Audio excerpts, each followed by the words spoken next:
ko, pakinggan mo, panawagan para sa'yo. Ang buhay ay ihanda na malapit nang magwawakas itong mundo. Sa krus ng Kalbaryo, siya'y nakalipa, nag-aantay kung kailan ka lalapit sa Kanya. Mga sugat na kay hapi, Kanyang titiis, upang kamtan mo ang kaligtasan mo. Sa langit at lupa ay ating makikita mga palatandaan, malapit nang magwawakas itong mundo. Sa krus ng Kalbaryo, siya'y nakadipa, nag-aantay kung kailan ka lalapit sa Kanya. Mga sugat na kay hapi, Kanyang titiis, upang kamtan mo ang kaligtasan mo. Magpasa ka ngayon habang may panahon, alinlang ay pawiin na, baka ang pintuan ay biglang magsara. Sa krus ng Kalbaryo, siya'y nakadipa, nag-aantay kung kailan ka lalapit sa Kanya. Mga sugat na kay hapi, Kanyang tinitiis, upang kamtan mo ang kaligtasan mo. Sa krus ng Kalbaryo, siya'y nakadipa, nag-aantay kung kailan ka lalapit sa Kanya.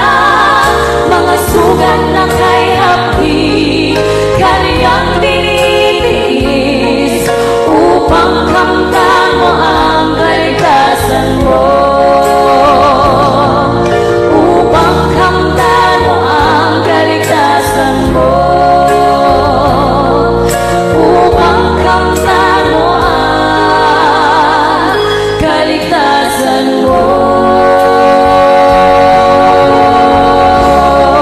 Bibigyan ko si Fernando Camacho ng Seventh-day Adventist, bro. Your time start now.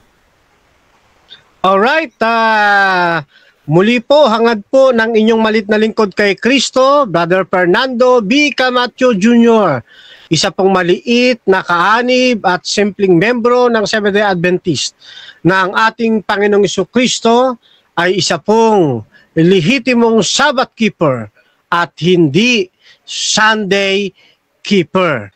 Tinatayo ako na ang paksa ngayon pong gabi ay tila baga 2 ibon sa isang putok, mga kaibigan at mga kapatid. Bakit natin nasabi na ang tindig ko ngayon ay tila baga 2 ibon ang tatamaan sa isang putok? Sapagkat una, patutunayan ko sa pamamagitan ng Biblia at ng panlabas na patotoo ng ating Panginoon ay Sabbath keeper. At the same time, lumalabas din ito ng ating Panginoon ay isang Sabadista at hindi Katoliko. Yan, ano ho? Ano pong ibig sabihin ng 2 ibon sa isang putok? Lumalabas sa paksang ito ng aking patutunayan. At kapag napatunayan ko ng ating Panginoong Hesus ay Sabbath keeper, lalabas din ng Panginoong Hesus ay isang Sabadista at hindi Katoliko. Sa unang talata na akin pong gagamitin ngayong gabi, huhugutin ko ang Lucas 4:16 na siyang inaantabayanan ng atin pong mga kaibayo sa pananampalataya, at ine-expect ko na ang talatang ito'y inaral na rin nila sapagkat naniniwala ko na isa ito sa kanilang sinasapantaha na akin pong ilalabas ngayong gabi. At hindi ko naman sila bibiguin. Ganito ang pagkakahanay sa atin ng Kapitulo 4, talatang 16, saling ang Biblia ng aklat ng Lucas. At siya'y napasa Nazaret na kanyang nilakhan. At ayon sa kanyang kaugalian, siya'y pumasok sa sinagoga ng araw ng Sabat at nagtindig upang bumasa. Sino po yung tinutukoy na siya na napasa Nazaret? Wala pong iba kundi ang ating Panginoong Hesus.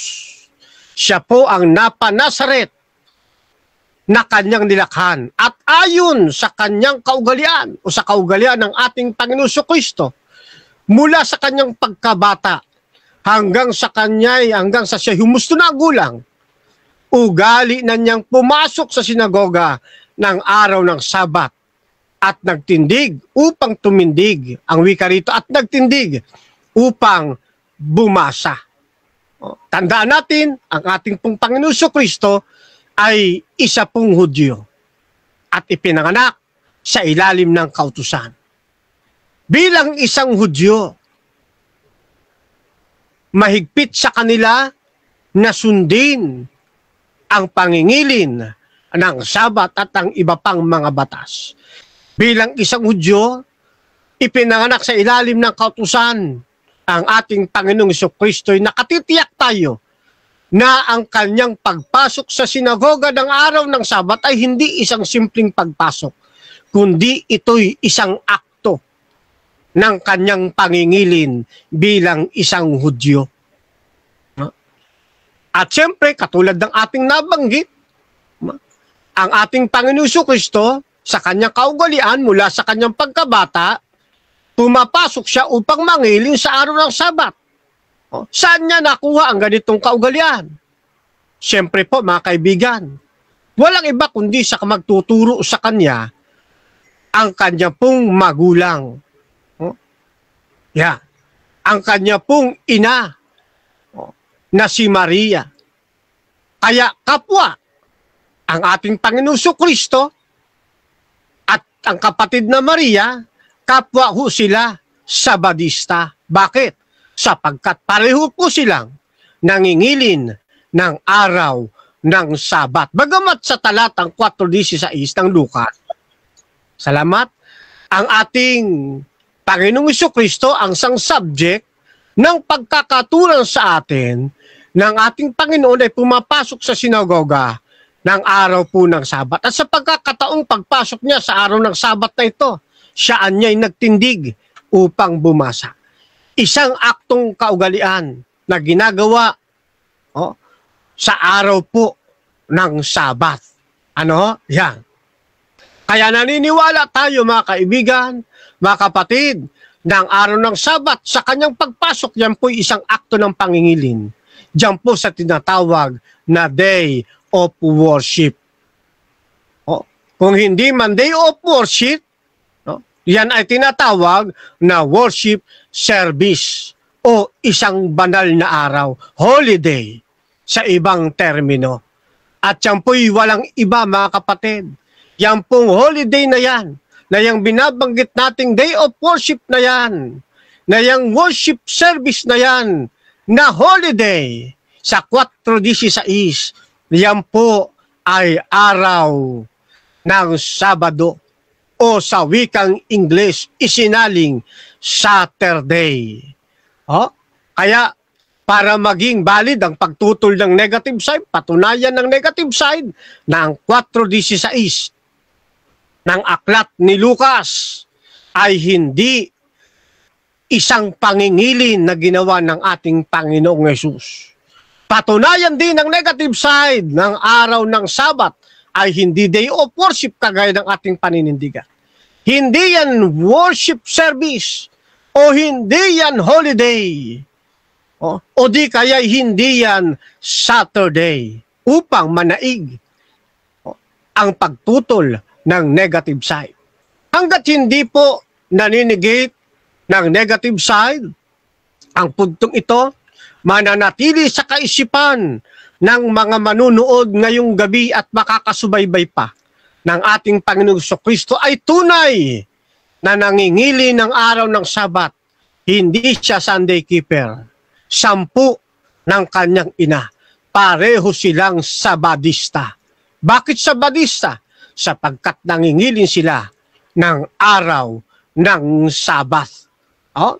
At ang pangingiling ito ng araw ng Sabat o ng araw ng Sabado o ng araw ng Saturday nang isinalin ito sa wikang English. Oh? Hindi nangangahulugan na ito ay kanilang pagyurak. Hindi nangangahulugan na ito ay kanilang pagsira o paglapastangan o hindi pangingilin sa araw po ng Sabat. Matibay ang 4:16 ng aklat ng Lucas, mga kapatid.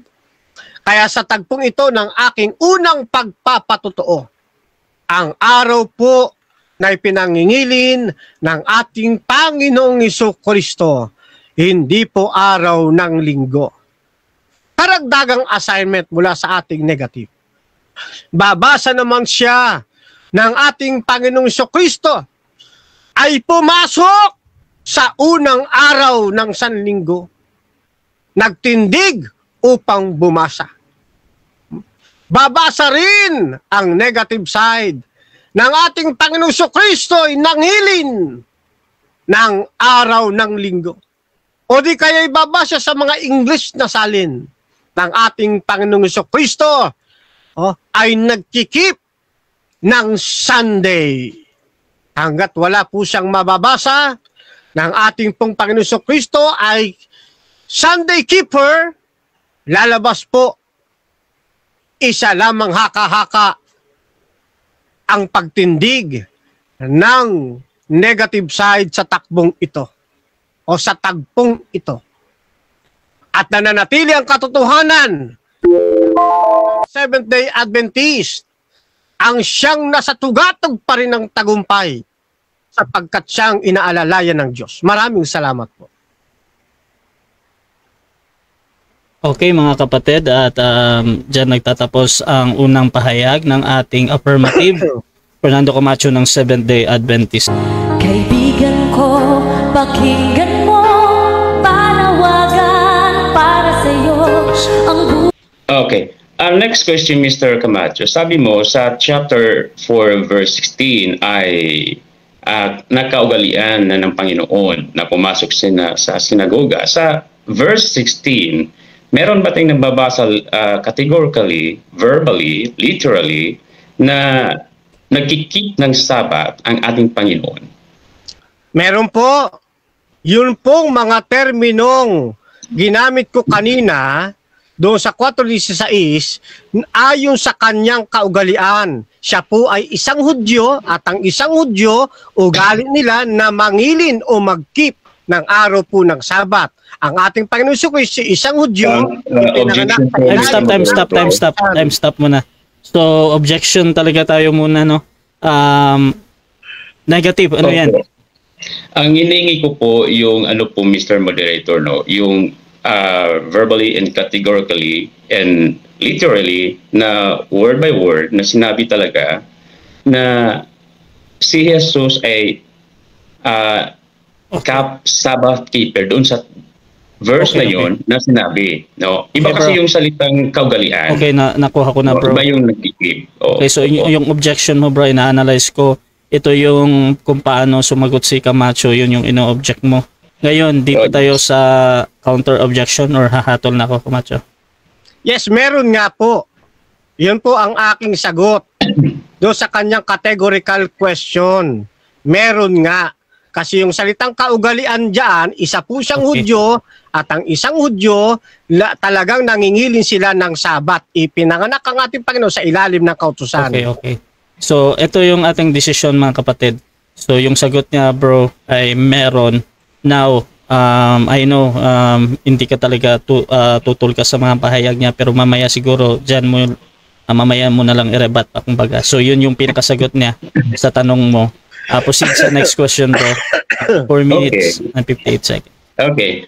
Sa verse 16, Brother Camacho, meron ka bang mababasa, meron ba tayong mababasa dyan na sumamba ang ating Panginoon o nagturo lang lamang siya?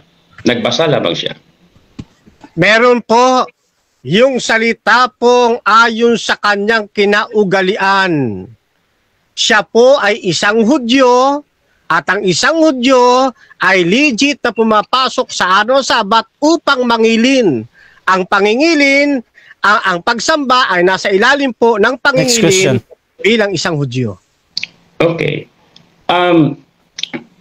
Mr. Camacho, sabi mo kanina, bilang Hudyo, pinanganak si Panginoong Hesus bilang Hudyo at tinuruan siya ng kanyang mga magulang na mag-Sabat. Saan natin mababasa sa Bagong Tipan na tinuruan ng mga magulang ni Mama Jose at ni Papa Jose si Panginoong Hesus na magkikip ng Sabat?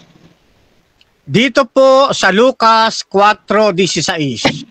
Siya'y napa sa Nazaret na kanyang nilakhan ayon sa kanyang kaugalian. Time stop muna. Objection tayo. Negative. Ano yan? Oo. Ang hinihingi ko po, yung malinaw naman yung tanong ko eh. Ang tinanong ko, meron ba tayong mababasa sa Bagong Tipan na categorically, literally, verbally, and word by word na sinasabing tinuruan ni Inang Maria, ni Papa Jose, si Panginoong Hesus na magkikip ng Sabat? Okay. So, ina-analyze ko yung objection mo, bro. Again, yung ino-object mo patungkol doon sa pagsagot ni Fernando Camacho at naghahanap ka dito ng talata, kapatid na Giovanni, no? So, meron ka bang counter-objection dito, bro Camacho, or hahatong? Yes po. Sabi niya, meron bang talata? Sabi ko, meron. That is, sinagot ko yung categorical. Okay. At ito nga, 4:16 ang siyang pagpapatunay sa lahat ng kanyang tinatanong, Mr. Moderator. Okay, so ganito ang ating decision dyan. Again, mga kapatid, kinukuha ko naman na valid answer yung sagot ni Camacho doon. Now, doon sa pagpapaliwanag niya, bro, either tama para sa iyo yun or hindi. Again, mamaya na lang i-rebut mo yan kung para sa iyo mali. Pero for now, bibigyan ko ulit ng 20 seconds si Camacho dahil na-interrupt siya kasi meron pa talagang mga 2 seconds yun. Ganun kasi yung rules ko, kapatid, pag na-interrupt, nire-reset ko talaga yung sagot. 20 seconds, Camacho, proceed, bro. Okay, salamat kasi dito lumalabas ayon sa kanyang kaugalian. Paano niya naging kaugalian yun kung hindi ituturo sa kanya ng kanyang mga magulang na siya'y pumasok sa sinagoga ng araw na banal at upang mangilin? Ito pong talatang ito, mahirap pong tibagin ito sapagkat ito'y mabisa at sapat Next para question. ituba ang paniwala ng Roman Catholic Church. Sang-ayon ka ba, Mr. Camacho, na si Panginoong Hesus ay may mga pagkakataon sa Sabat, hindi siya pumapasok sa sinagoga at sumamba? Yes, meron din. Pero hindi ibig sabihin nun, kapag hindi ka pumasok sa sinagoga, hindi ka na nangingilin. Katulad halimbawa, sila ay nagkitil ng uhay. Wala sa sinagoga yon, pero hindi yun paglabag sa araw po ng Sabat. Kaya patunayan ninyo mamaya ng ating Panginoon Kristo lumabag sa araw ng Sabat. O kaya sinira na niya ang araw ng Sabat. Mang, pwede ka bang magbasa ng talata na nagsasabing hindi labagista o hindi nilabag ng Panginoong Hesus or hindi niya nalabag yung Sabbath law kahit hindi siya pumapasok sa sinagoga sa panahon ng Sabbath? Yes, meron. Doon lamang sa Mateo 5 hindi siya naparito upang sirain ang kautusan. Siya ay naparito upang ito'y ganapin. Hindi talaga manlalabag ang ating Panginoon. Kaya nga doon sa Lucas 4:16, pumasok siya sa sinagoga, araw ng Sabat, isang akto po yun ng pangingili ng araw ng Sabat. Hindi siya Sunday keeper, kundi Sabat keeper. At isa siyang Sabadista. Mr. Camacho, sa Matthew chapter 5 na iyong tinutukoy, pakipaliwanag nga sa istorya na yun para hindi po magiging misleading sa mga nakikinig at nanonood ngayon. Bilang patunay mo kasi na yun ay hindi naging labagista ang ating Panginoon. Alam naman natin yung talata na yun . So I would like to know if you know the story in the context also sa talata na yun. Yes. Bagamat ang Mateo 5, hindi ko isinama sa paglatag, pero sasagutin ko na rin po kayo ng bahagya. Isang pagbabandila ng ating Panginoon Kristo hindi man lalabag sa kautusan ng Diyos, kundi ginanap niya ang kautosang ito. At sa inyong pagpapatuloy, kung itutuloy niyo mga talata, andun po ang lahat ng bahagi ng Ten Commandments. Ayan ang ating po sagot. At dahil sa Matthew chapter 5, pinapaliwanag dyan, di ba, si Kristo ang Lord of the Sabbath. Tama po ba? Mateo chapter 5, Lord of the Sabbath. Yun ba yun? Lord of the Sa Marcos po yun. Okay, sige. Buhay Anyway. ay ihanda na malapit nang magwawakas itong mundo. Yan. Ano katunayan ng ating Panginoon? Sabadista. Eto, ilalapag ko sa inyo. Mamaya ko pa sana to eh. Ano sabi dito? Ni kapatid na Sok Fernandez, isang CFD. Yan. Ito po ay tanda natin, si Sok Fernandez, isa pong PayPal awardee po ito. Tumanggap siya ng award sa Papa sa Roma. Kaya ito may tuturing na isang legendary brothers ng Roman Catholic Church. Anong sabi? Si Kristo wala nagbungkag sa balaod sa Diyos. Mateo 5:17 hanggang 18. Yun yung tinatanong sa atin. Sinagot na ni Sok Fernandez. Og sumala sa iyang batasan si Jesus, misulod sa sinagoga sa adlawang Sabado. Sabado din, katulad ni di ba pareho ni Juan Trinidad? Ano ginamit na talata? Lucas 4:16. Sa ato pa, Sabadista, sino? Si Kristo. Bakit sinabing Sabadista si Kristo? Sabbath keeper eh. Kung linguista si Kristo, dapat, sasabihin dito, linguista si Kristo. Hindi, Sabbath keeper siya. Kaya nga, Sabadista si Kristo. Ayon kay Sok Fernandez. Sino pa? Bisan si Maria, iyang inahan. May pahulay sa Sabado. Kita po ninyo?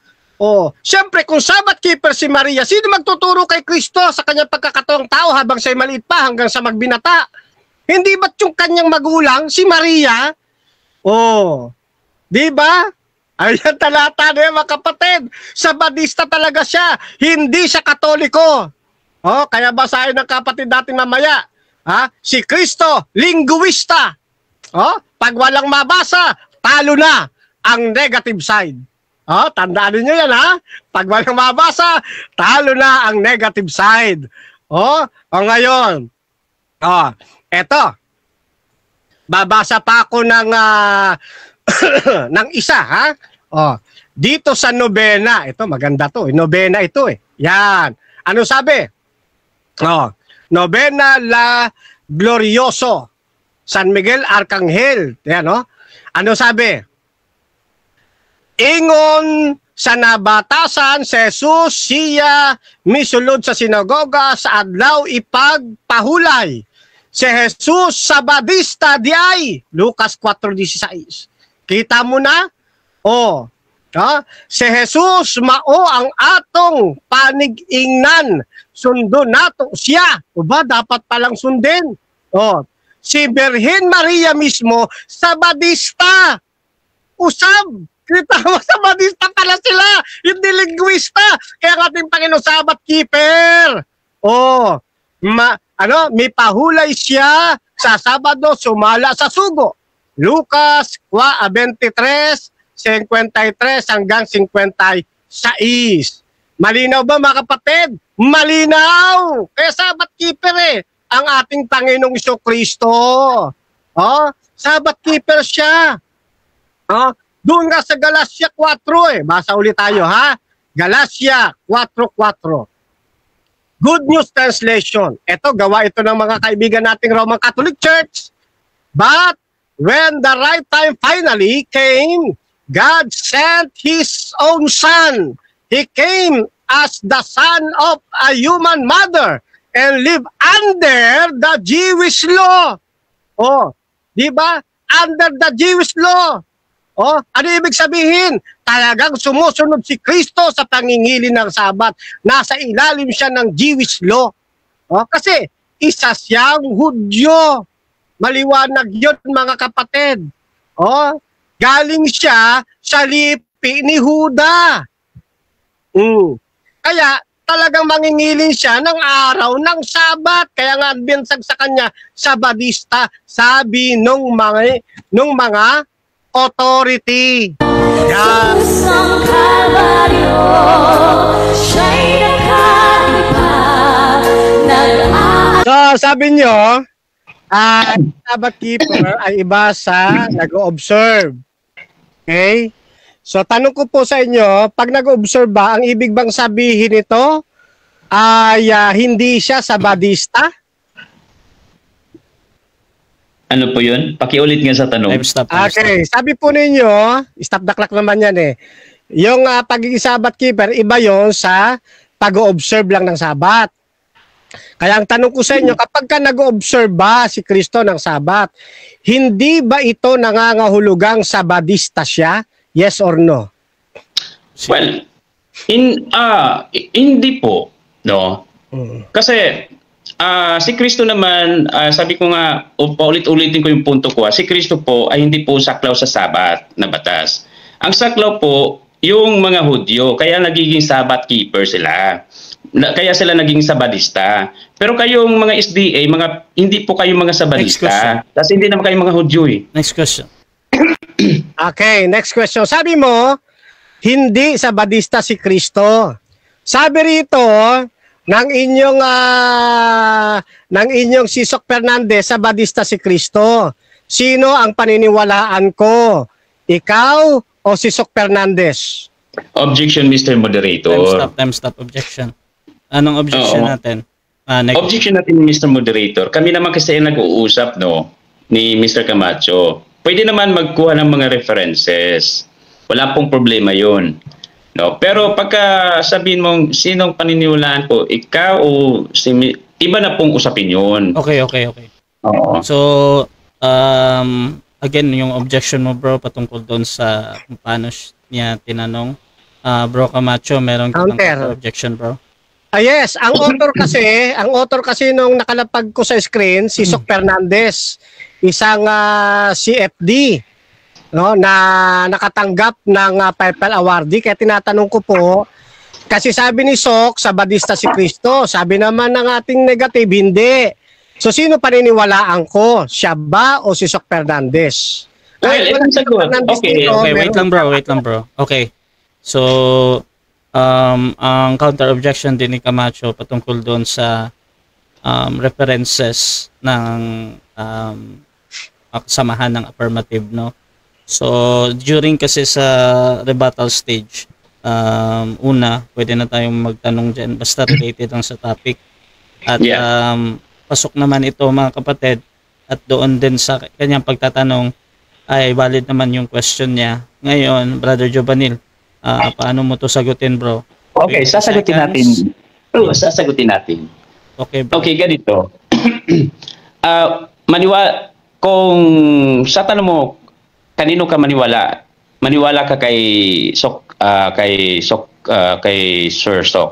Huwag kang maniwala sa akin sa puntong ito. Kasi kapag maniwala ka sa akin, Mr. Camacho, talo ka na.